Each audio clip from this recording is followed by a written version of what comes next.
कहानी की शुरुआत आसमान में उड़ते हुए एक पैसेंजर प्लेन से होती है, जहां हमारा मेन कैरेक्टर जैक आराम से बैठकर अपनी ड्रिंक तैयार कर रहा था। उस वक्त सब कुछ बिल्कुल नॉर्मल था। सारे पैसेंजर्स अपनी सीट्स पर आराम से बैठे हुए थे, लेकिन तभी अचानक तेज हवाओं के झोंकों से पूरा प्लेन जोर जोर से हिलने लगा। झटके इतने खतरनाक थे कि बिना सीट बेल्ट वाले पैसेंजर्स हवा में उछल पड़े और ऊपर लगे ऑक्सीजन मास्क नीचे गिर गए। तभी बढ़ते एयर प्रेशर से प्लेन के एक विंग में जोरदार ब्लास्ट हो गया। धमाका इतना भयानक था कि प्लेन का पिछला हिस्सा टूटकर हवा में ही उड़ गया और कई यात्री हजारों फीट नीचे जा गिरे। देखते ही देखते प्लेन पूरी तरह कंट्रोल से बाहर हो गया और तेजी से एक सुनसान आइलैंड की तरफ बढ़ने लगा। अंदर बैठे लोग अपनी जान बचाने के लिए जोर जोर से चीख रहे थे, लेकिन कुछ ही सेकंड्स में प्लेन तेजी से नीचे की घनी झाड़ियों से टकरा गया, जिससे अचानक उसमें एक जोरदार ब्लास्ट हो गया। जब जैक की आंखें खुली तब उसने खुद को एक घने जंगल में पाया। घबराकर वह तुरंत बाहर की तरफ भागा। तभी उसे एहसास हुआ कि वह एक सुनसान टापू पर फंसा हुआ है। इसी दौरान उसे दूर से इंसानों की दर्दनाक चीखें सुनाई दी। जैक बिना देर किए आवाज की तरफ दौड़ पड़ा। वहाँ का मंजर पूरी तरह तबाही में बदल चुका था। हर तरफ घायल लोग पड़े थे और चीख पुकार मची हुई थी। जैक उस विमान में मौजूद इकलौता डॉक्टर था, इसलिए वह तुरंत लोगों की जान बचाने में जुट गया। लेकिन तभी एक डरावनी आवाज ने उसका ध्यान अपनी तरफ खींच लिया। उसने देखा कि विमान का टूटा हुआ पंखा कभी भी नीचे फंसी एक प्रेग्नेंट लड़की के ऊपर गिर सकता है। जैसे ही जैक ने खतरा देखा, वह तुरंत उसकी तरफ दौड़ पड़ा और पंखे के गिरने से पहले उसे बचा लिया। लेकिन अगले ही पल पंखा जमीन से जा टकराया और एक भयानक विस्फोट हो गया। अपनी चोट की परवाह किए बिना जैक तुरंत लोगों की जान बचाने में जुट गया। लेकिन कुछ देर पहले हुए भयानक धमाके ने ज्यादातर घायलों को लाशों में बदल दिया था। कुछ देर बाद जैक अकेले जंगल के अंदर चला गया और अपने जख्म खुद सिलने की कोशिश करने लगा, लेकिन चोट उसकी बाजू के ऐसे हिस्से में थी जहां तक उसका हाथ पहुंच ही नहीं पा रहा था। तभी वहां एक लड़की आई और जैक के मदद मांगते ही वह उसके टांके लगाने के लिए तैयार हो गई। लेकिन वो यह देखकर हैरान थी कि बिना बेहोश किए भी जैक को टांके लगने पर बिल्कुल दर्द महसूस नहीं हो रहा था। यहीं से दोनों की जान पहचान हो गई। रात होते ही जैक ने टूटे विमान का पिछला हिस्सा देखकर अंदाजा लगाया कि कॉकपिट शायद अभी भी सही सलामत है और अगर उन्हें वहां से सिग्नल ट्रांसमीटर मिल गया तो वे रेस्क्यू टीम से संपर्क कर सकते हैं। ये बात सुनते ही लड़की, जिसका नाम कैट था, उसे अचानक कुछ याद आया। उसने बताया कि दिन में उसने घाटी की तरफ धुआं उठते देखा था, जो शायद कॉकपिट के गिरने की जगह होगी। इसलिए उसने तुरंत जैक के साथ वहां चलने को कहा। यह सुनकर जैक को उम्मीद की एक किरण नजर आने लगी, लेकिन तभी अचानक दूर जंगल से अचानक एक खतरनाक दहाड़ सुनाई दी। वहां मौजूद सभी लोग तुरंत आवाज की तरफ देखने लगे। तभी दूर खड़े पेड़ एक एक करके टूटने लगे, जिससे साफ पता चल गया कि जंगल के अंदर कोई विशाल राक्षस तेजी से उनकी तरफ बढ़ रहा है। हालांकि गनीमत रही कि राक्षस सामने नहीं आया और माहौल फिर से शांत हो गया। सुबह होते ही सभी लोग इकट्ठा होकर रात वाले जीव के बारे में बात करने लगे। किसी को लगा कि वह कोई डायनासोर था, तो कुछ उसे विशाल राक्षस मान रहे थे। डर अब हर किसी के चेहरे पर साफ दिखाई देने लगा था। जैक भी अंदर से बुरी तरह डरा हुआ था, लेकिन वह अच्छी तरह जानता था कि अगर उन्हें यहाँ से जिंदा निकलना है तो हर हाल में कॉकपिट तक पहुंचना पड़ेगा। इसीलिए वह चार्ली और कैट को साथ लेकर उस खतरनाक जंगल के अंदर निकल पड़ा। लेकिन कुछ ही देर बाद अचानक आसमान से तेज बारिश होने लगी, जिससे कॉकपिट को ढूंढना मुश्किल हो गया। उधर विमान के अंदर छिपे लोगों ने भी महसूस किया कि वो रहस्यमयी जीव एक बार फिर से जाग चुका है, लेकिन जंगल में मौजूद तीनों को इस बारे में कुछ पता नहीं था। काफी देर तक भटकने के बाद आखिरकार उन्हें विमान का अगला हिस्सा दिखाई दिया। अंदर जाकर देखा तो फर्स्ट क्लास में बैठे सभी लोग मारे जा चुके थे। इसके बाद जैक धीरे धीरे कॉकपिट की तरफ बढ़ा और लोहे का टुकड़ा उठाकर दरवाजे का लॉक तोड़ने की कोशिश करने लगा, लेकिन अगले ही पल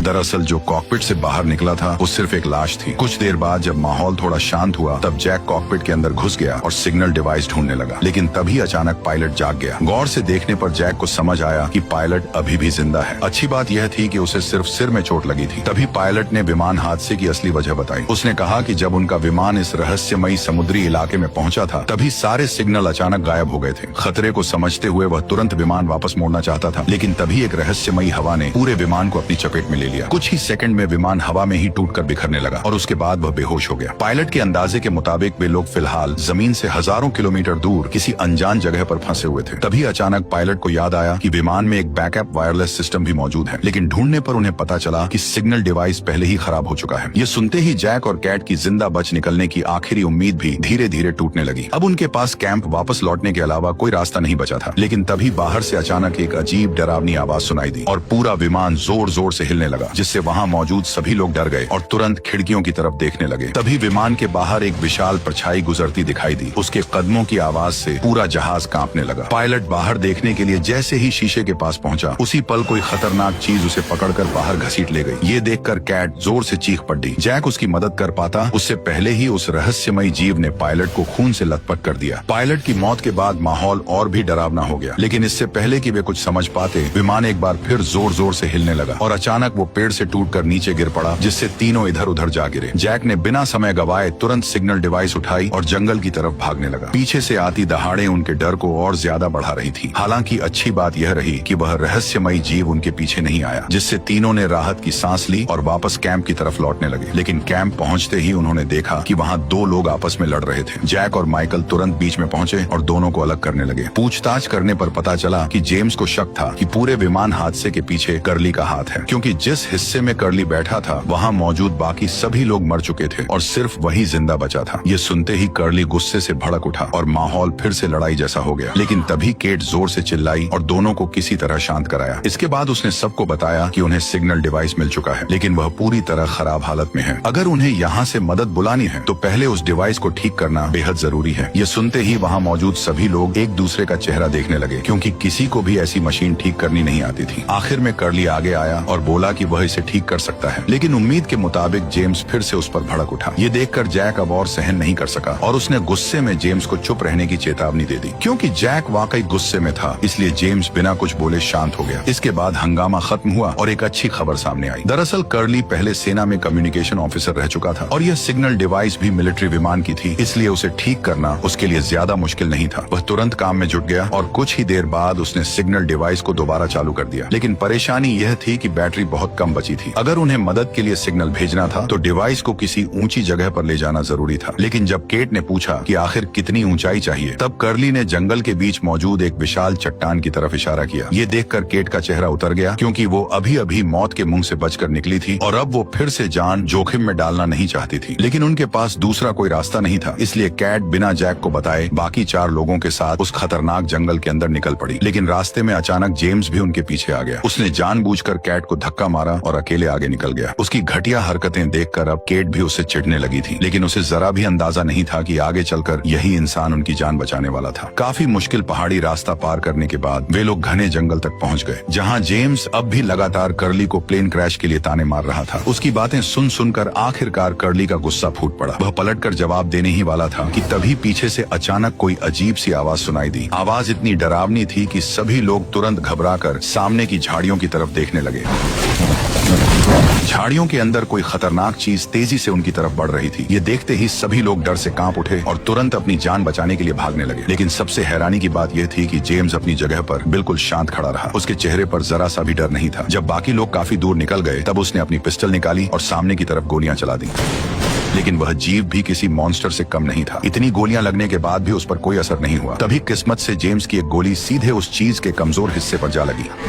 अचानक एक जोरदार चीख सुनते ही सभी लोग घबराकर वापस उस तरफ दौड़े। लेकिन जैसे ही उन्होंने उस जीव को ठीक से देखा, तभी उनके होश उड़ गए, क्योंकि वह कोई मॉन्स्टर नहीं था, बल्कि एक विशाल खूंखार पोलर बियर था। सबसे चौंकाने वाली बात यह थी कि इतने गर्म और घने जंगल वाले टापू पर पोलर बियर आखिर आया कहां से। एक पल के लिए सबको लगा कि शायद प्लेन क्रैश के बाद उनका दिमाग काम करना बंद कर चुका है। लेकिन असली झटका तो अभी बाकी था, क्योंकि सभी सोच रहे थे कि आखिर एक पैसेंजर विमान में जेम्स बंदूक लेकर कैसे घूम रहा था। सबके सवाल उठाने पर उसने तुरंत सफाई दी कि उसे ये बंदूक एक मरे हुए पुलिस वाले की लाश से मिली थी। अपनी बात साबित करने के लिए उसने पुलिस बैज भी निकाल कर दिखाया, जिसके बाद लोगों का शक थोड़ा कम हुआ और वे दोबारा पहाड़ की तरफ बढ़ने लगे। तभी अचानक डिवाइस ने फुल सिग्नल पकड़ लिए। यह देखकर कर्ली ने तुरंत मदद का सिग्नल भेजने की कोशिश की, लेकिन तभी उसे एहसास हुआ कि रेस्क्यू चैनल पहले से ही इस्तेमाल हो रहा था। मतलब इस टापू पर उनके अलावा भी कोई और मौजूद था जो मदद के सिग्नल भेज रहा था। लेकिन यह बात समझ से बाहर थी कि इतनी सुनसान जगह पर भला उनके अलावा कोई दूसरा इंसान कैसे हो सकता है। सभी लोग अभी इसी सोच में डूबे हुए थे कि तभी डिवाइस के अंदर से अचानक किसी महिला की आवाज सुनाई दी। ध्यान से सुनने पर पता चला कि वह एक फ्रेंच महिला थी, जिसे सुनते ही सभी लोगों को लगा कि यह रेस्क्यू टीम है। यह सोचकर सबकी खुशी का ठिकाना नहीं रहा। उन्होंने तुरंत फ्रेंच जानने वाली लड़की से रेस्क्यू टीम से बात करने को कहा। लेकिन कुछ ही सेकंड बाद सभी के चेहरे उतर गए, क्योंकि वो कोई रेस्क्यू टीम नहीं थी, बल्कि मदद की गुहार लगाती एक पुरानी रिकॉर्डिंग थी। तभी अचानक सिग्नल पूरी तरह कट गया। इसके बाद कर्ली ने फ्रीक्वेंसी चेक की और एक बेहद डरावनी बात पता लगाई। उसके मुताबिक यह सिग्नल सिग्नल पिछले 16 सालों से भेजा जा रहा था, लेकिन इतने सालों में कभी किसी ने उसका जवाब नहीं दिया। यानी इस टापू पर फंसे लोगों के बारे में दुनिया को कभी पता ही नहीं चला। ये सच सुनते ही सभी लोग अंदर तक डर गए। उनके दिमाग में एक साथ कई सवाल घूमने लगे। आखिर इस टापू पर वह रहस्यमयी जीव क्या था? वो पोलर बेयर यहाँ कैसे पहुंचा? और उनका विमान अचानक हवा में टूटकर क्यों बिखर गया? इन सभी अजीब घटनाओं ने सबको अंदर तक डरा दिया। उन्हें अब लगने लगा था कि इस टापू पर जरूर कोई बड़ा रहस्य छिपा हुआ है। घटना के बाद सभी लोग वापस कैंप लौट आए। लोगों के बीच घबराहट न फैले इसलिए उन्होंने सिग्नल खो जाने का बहाना बनाया। लेकिन उसी रात माइकल का कुत्ता अचानक जोर जोर से भौंकने लगा। उसकी आवाज सुनते ही बाकी लोग भी घबराकर वहां इकट्ठा हो गए। जैक ने तुरंत टॉर्च उठाई और सावधानी से अंदर की तरफ देखने लगा, लेकिन अंधेरे और अजीब आवाजों के अलावा उसे वहां कुछ साफ दिखाई नहीं दिया। लेकिन जेम्स से अब और इंतजार नहीं हुआ। उसने बिना सोचे सीधे सर्च लाइट चालू कर दी और अगले ही पल अंदर का नजारा देखकर सभी चौंक गए, क्योंकि वहां कई बड़े जंगली सुअर छिपे हुए थे। उन्हें देखते ही सभी लोग डर के मारे इधर उधर भागने लगे, लेकिन हमला करने के बजाय सारे सुअर तेजी से जंगल के अंदर भाग निकले। उनके जाते ही सभी लोगों ने राहत की सांस ली, लेकिन अगली सुबह उन्हें पता चला कि विमान में बचा सारा खाना खत्म हो चुका है। जेम्स इस बात से भड़क उठा कि मोटा जरूरत से ज्यादा खाना खा रहा था। देखते ही देखते दोनों के बीच जोरदार लड़ाई शुरू हो गई। हालात बिगड़ते देखकर जैक तुरंत बीच में आया और किसी तरह दोनों को शांत कराया, लेकिन अब वह भी समझ चुका था कि सिर्फ लड़ाई रोकने से कुछ नहीं होने वाला। अगर जल्द खाने का इंतजाम नहीं हुआ तो भूखे लोग जल्द ही एक दूसरे पर हमला बोल देंगे। तभी अचानक जेम्स के पास एक चाकू उड़ता हुआ आया। ये देखकर सभी लोग तुरंत पीछे मुड़कर देखने लगे। तभी गंजे आदमी ने कहा कि वे लोग जंगली सुअर का शिकार करके खा सकते हैं, लेकिन जेम्स को यह आइडिया बिल्कुल पसंद नहीं आया। उसे लगा कि सिर्फ एक छोटे से चाकू से इतने बड़े जंगली सुअर का शिकार करना नामुमकिन है। लेकिन गंजे आदमी ने बहस करने की बजाय चुपचाप अपना सूटकेस खोला और अंदर से कई सारे चाकू निकाल लिए। इतने चाकू देखकर जेम्स भी हैरान रह गया। बिना एक पल गवाए तीनों लोग जंगल के अंदर सुअरों के निशान खोजने निकल पड़े। काफी देर तक घने जंगल में भटकने के बाद अचानक गंजे आदमी को कुछ अजीब महसूस हुआ। उसने तुरंत हाथ उठाकर बाकी दोनों को रुकने का इशारा किया। फिर एक बड़े पेड़ के पास जाकर उसे जंगली सुअर के निशान दिखाई दिए, जिससे उसे समझ आ गया कि शिकार ज्यादा दूर नहीं है। थोड़ी ही देर बाद वे लोग धीरे धीरे उस जगह तक पहुंच गए। इसके बाद गंजे आदमी ने इशारों में प्लान समझाया। उसने कैट को अपने साथ सामने से हमला करने को कहा, जबकि माइकल को साइड से घेरने का इशारा दिया। लेकिन माइकल उंगली देखते ही गुस्से से चिल्ला पड़ा। आवाज सुनते ही जंगली सुअर सतर्क होकर तेजी से उनकी तरफ दौड़ा। गंजा आदमी तो तुरंत साइड में कूद गया, लेकिन बेचारा माइकल चपेट में आ गया।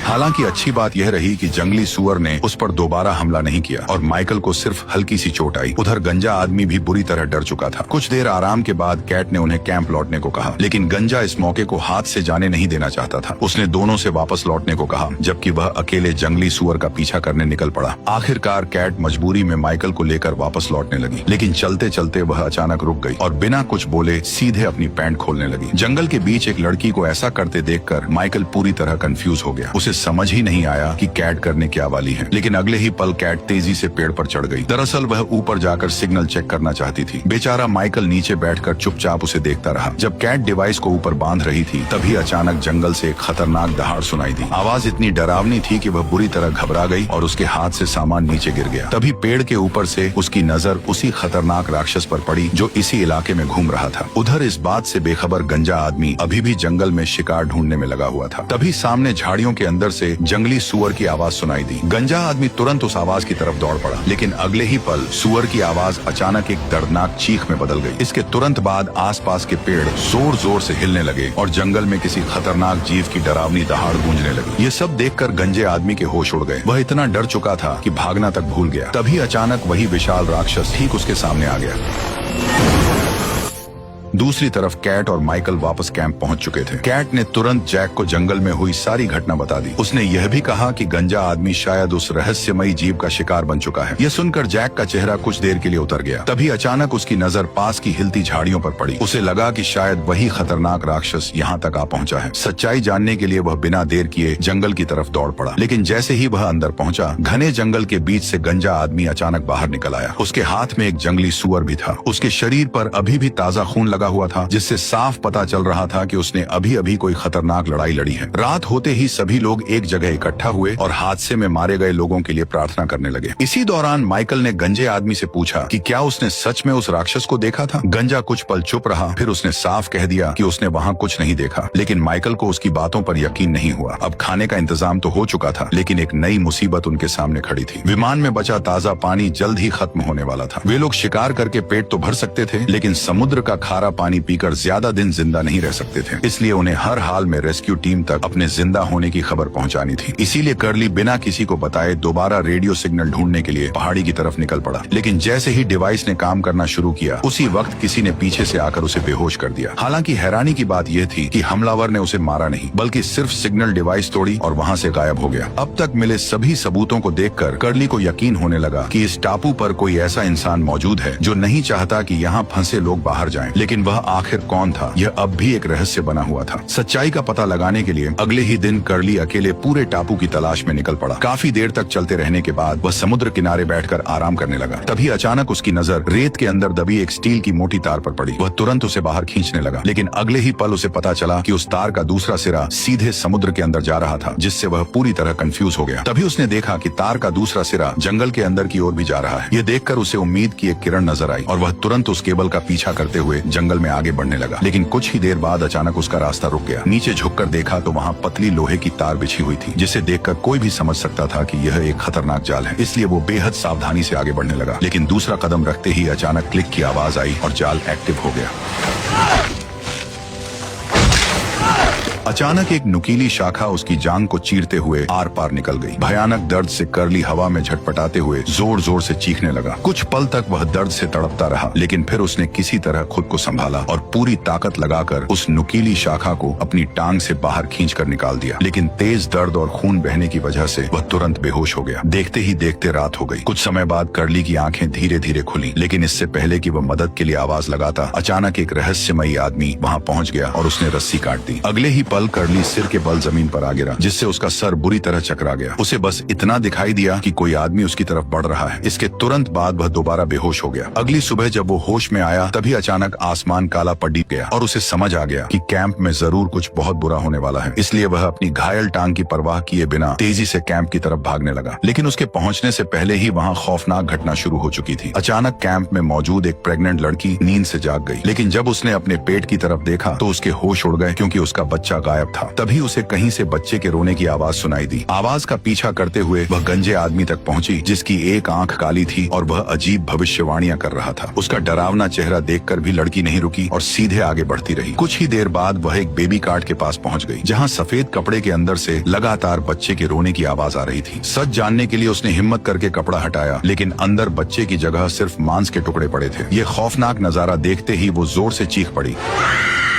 चीख सुनते ही चार्ली तुरंत वहां पहुंचा, लेकिन तब तक एना अपना मानसिक संतुलन खो चुकी थी और आसपास मौजूद लोगों पर हमला कर रही थी। हालांकि चार्ली ने किसी तरह उसे शांत कर दिया। शुरुआत में सभी को लगा कि एना ने कोई डरावना सपना देखा है, लेकिन जब उन्होंने उसके हाथों की तरफ देखा तो वहाँ सच में खून लगा हुआ था, जिससे सभी के अंदर एक अजीब सा डर फैल गया। सुबह जब जैक ने एना के हाथ की जाँच की, तब पता चला कि डर के कारण उसने अपनी मुट्ठी इतनी जोर से भींच ली थी कि उसके नाखून हथेली में घुस गए थे। इसी वजह से उसके हाथ से खून बहने लगा था। ये जानकर सभी ने राहत की सांस ली। लेकिन उसी रात जब एना सो रही थी, तभी अचानक उस पर हमला हो गया। उसे ऐसा महसूस हुआ मानो कोई उसके पेट पर चाकू से वार कर रहा हो। चीख सुनते ही बाकी लोग भागते हुए वहां पहुंचे, लेकिन वहां कोई भी मौजूद नहीं था। घबराई हुई एना ने बताया कि किसी ने अभी अभी उसके पेट पर हमला किया था। लेकिन जब जैक ने उसके कपड़ा हटाकर देखा तो पेट पर एक भी निशान मौजूद नहीं था। जैक को लगा कि एना को प्रेगनेंसी की वजह से उसे ऐसे उल्टे सीधे ख्याल आ रहे हैं, इसीलिए उसने इस बात को ज्यादा सीरियसली नहीं लिया और उसे दवा खाकर आराम करने को कहा। लेकिन जैक की यह बात सुनते ही एना बुरी तरह भड़क गई। उसे लगने लगा कि जैक उसकी बातों पर बिल्कुल भरोसा नहीं कर रहा। इसी वजह से वह गुस्से में अपना सामान उठाकर कैंप छोड़कर जंगल के अंदर चली गई। चार्ली ये सब देख नहीं सका और वह तुरंत एना को मनाने उसके पीछे चला गया। लेकिन थोड़ी ही देर बाद एना के पेट में अचानक तेज दर्द शुरू हो गया। ये देखकर चार्ली घबरा गया और तुरंत जैक को बुलाने के लिए कैंप की तरफ दौड़ पड़ा। लेकिन रास्ते में उसकी मुलाकात जिम से हो गई। चार्ली ने बिना देर किए उसे जैक को एना की हालत के बारे में बताने के लिए भेज दिया। हालांकि उसे बिल्कुल अंदाजा नहीं था कि यही फैसला आगे चलकर सभी के लिए भारी पड़ने वाला था। उधर एना का दर्द धीरे धीरे कम होने लगा और दोनों वापस कैंप की ओर लौटने लगे। लेकिन तभी रास्ते में अचानक जिम दिखाई दिया। सबसे अजीब बात यह थी कि वह जैक को अपने साथ नहीं लाया था, बल्कि वह अजीब नजरों से लगातार एना को घूर रहा था। उसी समय कर्ली लंगड़ाते हुए कैंप वापस पहुंचा। उसने जैक को बताया कि इस टापू पर उनके अलावा भी कोई और मौजूद है। जैक अभी इस बात को समझ ही रहा था कि तभी मोटा आदमी भागता हुआ वहां पहुंचा। उसने घबराते हुए बताया कि विमान हादसे में एक और इंसान बचा था, जो अब तक सबसे छिपकर रह रहा था और उसका नाम नाम जिम था। यह सुनते ही जैक के चेहरे का रंग उड़ गया। उसे तुरंत एहसास हुआ कि अब कुछ बहुत खतरनाक होने वाला है, इसलिए वो तुरंत गंजे के साथ एना और चार्ली को ढूंढने निकल पड़ा। लेकिन तब तक काफी देर हो चुकी थी, क्योंकि वहाँ सिर्फ लड़ाई के निशान बचे थे, जबकि एना और चार्ली दोनों गायब थे। तभी गंजे ने पहले कैंप लौटकर जरूरी सामान लाने को कहा, लेकिन जैक बुरी तरह घबराया हुआ था। उसे लग रहा था कि अगर उसने एना की बात पर शक नहीं किया होता तो वह आज इस मुसीबत में भी नहीं फंसती। इसी पछतावे में जैक अकेला ही जंगल के अंदर भाग पड़ा और पागलों की तरह उन्हें ढूंढने लगा। लेकिन कुछ दूर जाते ही उसे एहसास हुआ कि वह बार बार एक ही जगह पर घूम रहा है, मानो वो किसी भूल भुलैया में फंस गया था। कुछ देर बाद गंजा बाकी लोगों के साथ जैक तक पहुंचा, तब जाकर तलाश फिर से शुरू हुई। हालांकि राहत की बात यह थी कि रास्ते में उन्हें चार्ली के कपड़े का फटा हुआ टुकड़ा मिल गया, जिससे साफ हो गया कि वे सही दिशा में जा रहे हैं। लेकिन तभी उनके सामने दो अलग अलग रास्ते आ गए, जहाँ दोनों तरफ पैरों के निशान थे। जिसके बाद चारों लोगों ने अलग अलग जाकर तलाश करने का फैसला किया। गंजा आदमी एक तरफ निकल गया, जबकि जैक कैट को साथ लेकर दूसरी दिशा में बढ़ने लगा। लेकिन मुसीबतें अभी खत्म नहीं हुई थी। थोड़ी ही देर में तेज बारिश शुरू हो गई और चार्ली को ढूंढना पहले से ज्यादा मुश्किल हो गया। काफी देर जंगल में भटकने के बाद जैक को अचानक उसके कपड़े का एक और फटा हुआ टुकड़ा मिला, जिससे उसे लगा कि अब वो उसके काफी करीब पहुंच चुका है। लेकिन तभी अचानक उसे एना की दर्द भरी चीख सुनाई दी। आवाज का पीछा करते हुए जैक तुरंत पहाड़ी के ऊपर चढ़ने लगा। कैट भी उसके पीछे पीछे ऊपर चढ़ रही थी, लेकिन जल्दबाजी में जैक का हाथ फिसल गया और वह सीधे पहाड़ी से नीचे जा गिरा।